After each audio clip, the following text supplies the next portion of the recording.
Selamat datang kembali. Hari ini kita akan mengupas tuntas materi yang Anda bagikan nih. Fokusnya ke pendekatan Bright Minds dari buku Memory Rescue-nya Dr. Daniel Amen. Tujuannya apa? Ya, buat mengidentifikasi 11 faktor risiko utama yang bisa menggerogoti memori Anda. Hal-hal yang mungkin nggak kepikiran sebelumnya. Dan yang paling penting, gimana kita bisa melawannya. Gitu kan? Dr. Amen menyebutnya jadi pejuang otak. Oke, siap ya kita bedah ini. Tentu. Pendekatan yang sistematis kayak Bright Minds ini krusial banget. Seringkali kan kita nganggap lupa atau sulit konsentrasi itu ya wajar aja, bagian dari penuaan. Iya, seringnya gitu. Padahal, penelitian pencitraan otak kayak SPEC yang dipakai Dr. Amen itu nunjukin loh, penurunan fungsi otak bisa mulai bertahun-tahun sebelum gejalanya terasa jelas. Itu tahap preklinis. Wah, serem juga ya kalau nggak sadar. Nah, Bright Minds ini bantu kita lihat akar masalahnya. Karena masalah memori itu jarang banget penyebabnya tunggal. Biasanya kombinasi banyak faktor yang sebetulnya bisa kita pengaruhi. Oke. Bright Minds ini kan akronim ya, singkatan biar gampang ingat 11 area risiko itu. Kayak peta gitu ya buat navigasi kesehatan otak kita. Betul. Mari kita mulai dari huruf pertama, B. Ya, ini kayak perang di banyak lini gitu ya. B yang pertama itu blood flow, aliran darah. Masuk akal sih. Otak kita kan rakus energi banget ya. Kecil tapi nyedot hampir 20% aliran darah sama oksigen tubuh. Persis. Jadi kalau alirannya macet, ya otak pasti keganggu. Di materi Anda kan ada contoh tuh, si Steve, pria 60 tahun yang khawatir Alzheimer, hasil scan otaknya nunjukin aliran darahnya rendah banget. Ya, itu contoh nyata. Nah, apa sih penyebab umum aliran darah jadi jelek gini? Sama penyumbatan pembuluh darah. Istilah kerennya aterosklerosis. Akibat numpuknya plak lemak. Oh, plak lemak ya? Iya, jadi pembuluh darahnya kaku dan sempit. Terus, kurangnya oksigen kronis, misalnya gara-gara sleep apnea, itu loh henti napas pas tidur, itu juga ngerusak banget. Sleep apnea? Oke. Bahkan, kurang gerak aja ngaruh gede loh. Makanya olahraga penting buat produksi nitrik oksida, zat yang jaga kelenturan pembuluh darah. Ada fakta menarik nih, Apa tuh? kecepatan jalan seseorang pas menua, itu ternyata ada hubungannya sama fungsi kognitifnya. Wah, serius? Sampai segitunya ya? Oke, jadi apa nih langkah praktis yang bisa kita lakuin buat si B ini? Pertama, penting banget tahu angka-angka penting Anda. Tekanan darah idealnya ya di bawah 120/80. Cek juga kolesterol, gula darah. Catat, tekanan darah, kolesterol, gula darah. Terus? Kedua, ya bergerak. Jalan cepat atau olahraga aerobik lain itu bagus banget. Ketiga, kelola stres. Kayak doa atau meditasi gitu. Udah terbukti bisa ningkatin aliran darah ke bagian depan otak. Kelola stres. Nah, kalau soal suplemen, di materi itu disebut ginkgo biloba sama cocoa flavonols. Itu dari coklat hitam, bisa bantu sirkulasi. Oke, sip. Aliran darah udah clear. Sekarang kita ke R ya. Retirement, aging, pensiun atau penuaan. Usia kan memang faktor resiko, tapi katanya bukan berarti kita pasrah aja kan? Tepat sekali. Risiko emang naik sih setelah umur 50. Tapi yang ditekankan Dr. Amen itu gini, penurunan fungsi otak seringnya terjadi pas kita berhenti belajar hal baru. Oh, jadi kuncinya di situ ya. Belajar terus. Iya, ada kutipan agak keras nih di materi Anda. Saat Anda berhenti belajar, otak Anda mulai mati. Itu bukan kiasan doang loh. Waduh, contohnya si Sherman itu ya, yang pensiun terus memorinya drop banget.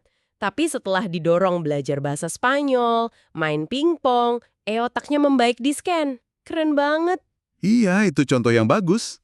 Emang apa sih yang terjadi di level biologis gitu pas kita menua dan berhenti belajar? Ada beberapa hal nih. Pembangkit energi sel kita, namanya mitokondria, itu efisiensinya nurun. Terus produksi karat seluler atau radikal bebas itu naik. Radikal bebas, oke? Ada lagi telomer, itu pelindung ujung kromosom. Makin pendek tiap sel membelah. Terus gula berlebih juga bikin molekul lengket, namanya AGEs, yang bikin cepet tua. Wah, kompleks ya. Tapi ada kabar baiknya kan? Ada dong, gaya hidup kita itu bisa banget memperlambat semua proses tadi. Belajar hal baru terus-menerus itu kayak latihan beban buat otak. Jaga koneksi saraf tetap aktif. Jadi buat ngelawan R ini intinya tetap aktif, belajar, sama bergerak ya? Betul. Lindungi mitokondria itu pakai olahraga sama antioksidan dari makanan warna-warni. Kurangi radikal bebas, ya hindari rokok, makanan gosong gitu. Oke. Bisa coba juga puasa intermiten sesekali. Misalnya jeda makan 12-16 jam semalaman. Itu buat micu pembersihan sel otak atau autofagi. Autofagi ya? Dan yang paling penting ya itu tadi, jangan pernah berhenti belajar hal baru tiap hari. Nah kalau suplemen, materi nyebut kayak fosfatidilserin atau PS sama asetil L-karnitin, ALKAR. Oke, noted. Lanjut ya ke eye inflammation atau inflamasi. Ini katanya kayak api diam-diam yang ngerusak tubuh ya. Persis. Inflamasi kronis tingkat rendah itu bisa ngerusak organ diam-diam, termasuk otak. Seringnya ini nyambung sama masalah gusi atau kadar penanda inflamasi kayak CRP yang tinggi di darah atau rasio omega 3 sama omega 6 yang nggak pas. Dan sumbernya seringkali nggak disangka-sangka ya. Nah iya, ini poin penting banget dari Dr. Eman. Kesehatan usus itu nyambung banget sama kesehatan otak. Kalau bakteri baik sama jahat di usus gak seimbang, ini namanya mikrobioma ya. Mikrobioma, oke. Seringnya gara-gara makan tinggi gula, kurang serat, stres, atau kebanyakan antibiotik, itu bisa bikin usus bocor atau leaky gut. Usus bocor, maksudnya gimana tuh? Jadi lapisan dinding ususnya itu agak renggang gitu. Akibatnya partikel asing kayak sisa makanan atau toksin bisa masuk ke aliran darah. Nah, ini micu respon imun sama peradangan di seluruh tubuh yang ujung-ujungnya nyampe ke otak. Wah, jadi jaga usus itu penting banget ya buat otak. Gimana caranya? Fokus ke makanan asli yang utuh, hindari gula berlebih sama makanan olahan. Banyakin serat dari sayur buah, itu kan prebiotik, makanan buat bakteri baik. Prebiotik, oke. Juga omega 3, terutama EPA, DHA, dari ikan berlemak atau suplemen minyak ikan. Omega 3 ya. Sama jangan lupa kebersihan mulut. Penyakit gusi itu sumber inflamasi loh. Kalau suplemen, kurkumin dari kunyit sama minyak ikan itu ditekankan banget buat antiinflamasi. Oke. Sekarang genetics, genetika. Nah ini nih, kalau ada riwayat keluarga punya masalah memori, apa berarti nasib kita udah pasti gitu? Itu pertanyaan bagus banget. Punya riwayat keluarga atau gen tertentu kayak APOE4, itu emang ningkatin resiko. Gen ini hubungannya sama kecenderungan numpuknya plak beta amyloid di otak. Plak beta amyloid, penyebab Alzheimer itu kan ya? Betul. Tapi yang paling menarik itu konsep epigenetika. Epigenetika apaan tuh sederhananya? Anggap aja gen Anda itu kayak saklar lampu. Nah, gaya hidup sama lingkungan Anda, apa yang Anda makan, seberapa aktif, gimana ngelola stres, itu kayak jari yang bisa neken saklar on atau off buat gen tertentu. Oh, jadi kita bisa ngontrol saklarnya ya? Bisa dibilang gitu, jadi meskipun bawa gen risiko, pilihan gaya hidup sehat itu bisa bantu jaga saklarnya tetap off atau paling nggak redup lah. Gen itu bukan takdir mutlak. Wah, lega dengernya. Jadi kalau ada risiko genetik, langkah utamanya gimana? Jadilah ekstra waspada, hypervigilant istilahnya, sama kesehatan otak Anda sejak dini. Olahraga teratur itu krusial banget, udah terbukti bisa ngurangin penumpukan amyloid, bahkan di orang yang bawa gen APOE4. Olahraga lagi ya, kuncinya. Iya, hindari juga makanan yang bikin gula darah naik drastis sama lemak jenuh berlebih. Materi juga nyebut kurkumin sama ginseng sebagai suplemen potensial di sini. Intinya sih, Anda tetap punya kendali. Oke, sip. Berikutnya H, head trauma. Trauma kepala. Ini sering nggak disadari ya dampaknya. Betul banget, makanya disebut epidemi senyap. Otak kita kan lunak banget ya, kayak tahu sutra gitu, di dalam tengkorak yang keras. Benturan, guncangan bahkan tanpa pingsan, itu bisa bikin kerusakan mikro loh. Kerusakan mikro ya. Apalagi cedera kepala berulang, kayak di olahraga kontak. Itu bisa nyebabin kondisi kronik traumatic encephalopathy atau CTE. Dampaknya bisa muncul bertahun-tahun kemudian. Iya, banyak contoh atlet ya di materi itu yang membaik setelah ikut program Bright Minds. Jadi apa yang bisa dilakuin, terutama kalau udah pernah cedera kepala? Ya pertama, jelas lindungi kepala sebisa mungkin. Pakai helm, sabuk pengaman, hindari aktivitas berisiko tinggi kalau emang bisa. Pencegahan dulu ya. Yeah. Nah, kalau udah pernah cedera, optimalkan semua faktor Bright Minds yang lain. Otak yang sehat secara keseluruhan, itu pulihnya lebih baik. Perhatiin banget asupan omega 3, itu penting buat struktur otak. Jaga gula darah stabil, soalnya gula tinggi itu memperlambat penyembuhan. Gula lagi ya. Sama periksa hormon juga. Soalnya cedera kepala kadang bisa ganggu kelenjar pituitari. Terapi kayak oksigen hiperbarik atau neurofeedback juga disebut sebagai opsi lanjutan. Oke, lanjut ke T, toxins. Toxins. Wah, ini daftar sumbernya panjang banget di materi. Air, plastik, logam berat, alkohol, obat-obatan, sampai jamur di bangunan. Gimana sih toksin ini ngerusak otak? Wah, caranya banyak banget. Bisa ganggu enzim, ngurangin aliran darah, ngerusak pabrik energi sel atau mitokondria, ngerusak pelindung otak atau BBB, micu peradangan, ganggu hormon, sampai ngebunuh sel saraf langsung. Serem banget. Pola kerusakan di scan otak gara-gara toksin itu sering khas, namanya scalloping. Jadi aktivitas otaknya kelihatan rendah dan gak rata gitu. Alkohol sama ganja rekreasional secara spesifik disebut bisa nurunin aliran darah ke hipokampus. Hipokampus, area kunci memori itu ya? Betul. Mengingat sumbernya ada di mana-mana gini, gimana cara kita minimalisir paparannya? Kayaknya susah banget ngehindarin semua. Ya fokus ke apa yang bisa kita kontrol aja. Filter air minum Anda. Pilih makanan utuh, organik kalau bisa, kurangin makanan olahan sama kemasan plastik. Baca label produk perawatan diri, pilih yang lebih alami. Cek label ya. Iya, cek rumah juga, ada kemungkinan jamur gak? Terus dukung sistem detoks alami tubuh. Jaga kesehatan hati pakai sayuran hijau, protein cukup. Jaga ginjal dengan cukup minum. Jaga usus pakai serat, probiotik.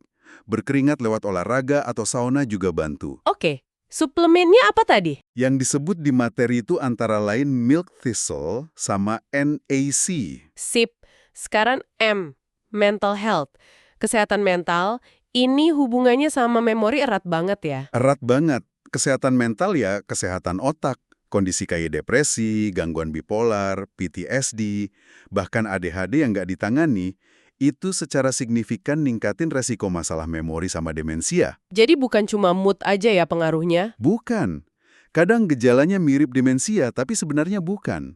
Kayak kasus pseudodemensia karena depresi berat yang dialami ayah mertuanya Dr. Amen. Pas depresinya ditangani, memorinya pulih. Wah, ini penting banget nih. Jangan sampai salah diagnosis ya. Jadi kuncinya di sini apa dong? Ya cari bantuan kalau Anda ngerasa ada masalah kesehatan mental. Pengobatannya nggak melulu obat kok.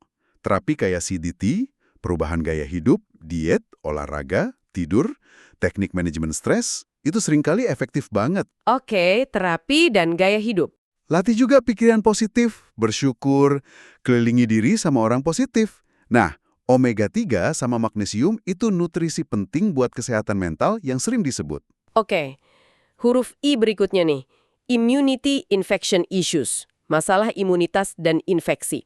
Gimana ceritanya sistem imun bisa ngaruh ke memori? Jadi sistem imun yang nggak seimbang, entah terlalu lemah jadi gampang kena infeksi, atau malah terlalu aktif kayak autoimun atau alergi, itu bisa micu peradangan kronis yang nyampe ke otak. Peradangan lagi ya? Iya. Terus infeksi kronis yang diam-diam, kayak penyakit Lyme atau virus herpes yang aktif lagi di saraf, itu juga dikaitin sama brain fog, sama penurunan kognitif. Penyakit autoimun yang nyerang saraf kayak multiple sclerosis, MS, ya jelas ngaruh banget. Terus apa yang bisa dilakuin buat jaga keseimbangan imun ini? Lagi-lagi, kesehatan usus itu perannya gede kan? Sebagian besar sistem imun kita ada di situ. Terus optimalkan kadar vitamin D. Ini krusial banget buat fungsi imun. Kelola stres juga. Soalnya stres kronis itu nekan imunitas. Vitamin D ya? Tangani infeksi yang ada dengan benar. Kalau curiga ada alergi atau sensitif sama makanan, coba diet eliminasi sementara buat cari tahu pemicunya. Probiotik sama vitamin D itu dukungan dasar yang sering disebut. Oke, lanjut ke N, neurohormone deficiencies, kekurangan neurohormon. Hormon ini kayak pembawa pesan kimiawi gitu ya? Betul sekali. Keseimbangan hormon tiroid, terus adrenal, itu kortisol sama DHEA, sama hormon seks, estrogen, progesteron, testosteron, itu penting banget buat fungsi otak, mood, energi. Wah, banyak ya hormon yang terlibat. Iya. Kalau nggak seimbang dikit aja bisa bikin capek, brain fog, depresi, atau cemas. Kayak contohnya Anita, guru yang tiba-tiba ngerasa kacau, ternyata masalahnya di tiroid. Kapan sih sebaiknya kita mulai perhatiin kadar hormon ini? Terutama ya setelah usia 40. Atau kalau Anda ngalamin gejala-gejala aneh yang nggak jelas penyebabnya. Penting buat tes yang komprehensif, bukan cuma TSH aja buat tiroid, tapi hormon lainnya juga. Tes komprehensif, oke. Terus, gaya hidup sehat, kelola stres, tidur cukup, berat badan ideal, hindari endocrine disruptors kayak BPA, pestisida, itu fondasi utamanya buat jaga keseimbangan hormon. Ashwagandha sering disebut buat bantu adaptasi stres sama dukungan adrenal. Sip, tinggal 2 lagi nih. D, diabesity. Ini gabungan diabetes sama obesitas ya. Kenapa ini bahaya banget buat otak? Karena dua-duanya itu faktor risiko kuat buat masalah memori. Gula darah tinggi kronis alias diabetes itu merusak pembuluh darah halus di otak. Hubungannya sama Alzheimer itu dekat banget sampai disebut diabetes tipe 3. Diabetes tipe 3, baru denger. Iya. Nah, obesitas, terutama lemak perut, itu micu peradangan, nyimpen toksin, sama ganggu hormon. Penelitian nunjukin orang obesitas cenderung punya volume otak lebih kecil. Intinya sih, pas berat badan sama gula darah naik, ukuran sama fungsi otak cenderung turun. Waduh, jadi jaga berat badan sama gula darah itu investasi buat otak ya? Target angka pentingnya apa nih? Target idealnya, gula darah puasa di bawah 90 mg per desiliter, HbA1c di bawah 5,7%, sama rasio lingkar pinggang ke tinggi badan di bawah 0,5. Di bawah 0,5 ya rasionya. Iya, strateginya ya jelas, pola makan sehat, rendah gula sama karbohidrat olahan, tinggi serat sama protein berkualitas. Olahraga teratur, minum cukup air, hindari makan larut malam. Makan larut malam, oke. Ada suplemen yang disebut? Ada, berberin sama cinnamon atau kayu manis, disebut bisa bantu regulasi gula darah. Oke, terakhir nih, sleep issues. Masalah tidur. Tidur ini ternyata bukan cuma buat istirahat ya? Sama sekali bukan. Pas tidur itu, otak kita kayak lagi bersih-bersih besar. Ada sistem namanya glimfatik yang tugasnya buang sampah metabolik sama protein beracun kayak beta-amiloid yang numpuk pas kita bangun. Sistem glimfatik. Ya. Nah, kalau kurang tidur atau kualitas tidurnya jelek, apalagi karena sleep apnea atau henti napas, itu proses bersih-bersih ini jadi kehalang. Akibatnya ya sampah numpuk, bikin brain fog, dan ningkatin resiko demensia jangka panjang. Jadi kualitas tidur sama pentingnya sama durasi ya. Tips utamanya apa nih buat sleep ini? Ya, prioritaskan tidur. Kalau Anda ngorok keras atau sering capek banget pas siang, coba periksain kemungkinan sleep apnea. Periksa sleep apnea ya. Terapkan juga kebiasaan tidur yang baik, sleep hygiene istilahnya. Jadwal tidur konsisten, kamar dibikin sejuk, gelap, tenang, hindari gadget sebelum tidur. Bikin rutinitas relaksasi. Hindari gadget ini susah nih, hehe. Ya sih, tapi penting dicoba. Kalau suplemen, magnesium sering bantu relaksasi. Atau melatonin dosis rendah kalau perlu banget. Tapi utamain perbaiki kebiasaan dulu ya sebelum ngandelin suplemen. Oke. Wah, lengkap banget ya 11 faktor Bright Minds ini. Jadi intinya kita perlu kenali faktor risiko kita masing-masing terus ambil langkah perbaikan yang terarah gitu ya. Tepat sekali. Jarang ada satu peluru ajaib gitu. Perbaikan itu datangnya dari usaha yang konsisten di banyak area yang relevan buat Anda. Fokus aja ke kemajuan. Nggak usah ngejar sempurna. Perubahan kecil tapi konsisten ya. Betul. Perubahan kecil yang dilakuin terus-menerus itu dampaknya bakal besar seiring waktu. Pola makan sehat sama gaya hidup aktif itu fondasinya. Oke, jadi pesan utama dari penjelajahan kita hari ini jelas banget ya. Masalah memori itu seringnya bukan takdir penuaan yang nggak bisa dihindari. Banyak penyebab mendasar yang bisa kita kenali dan, yang penting, bisa kita perbaiki pakai kerangka Bright Minds ini. Anda punya kekuatan buat jadi penyelamat memori Anda sendiri. Nah, sebagai penutup nih, mari kita renungkan ini sebentar. Kita tadi udah bahas gimana gaya hidup bisa nyalain atau matiin gen lewat epigenetika, kan? Iya, epigenetika tadi. Pertanyaan buat Anda bawa pulang. Perubahan kecil apa sih yang bisa Anda mulai hari ini? Yang nggak cuma bagus buat otak Anda sekarang, tapi mungkin juga, punya potensi ngaruh ke kesehatan generasi mendatang di keluarga Anda lewat warisan epigenetik ini. Coba dipikirkan ya. Wah, dalam banget tuh pertanyaannya. Terima kasih banyak sudah menyimak pembahasan mendalam kita kali ini. Sampai jumpa di kesempatan berikutnya.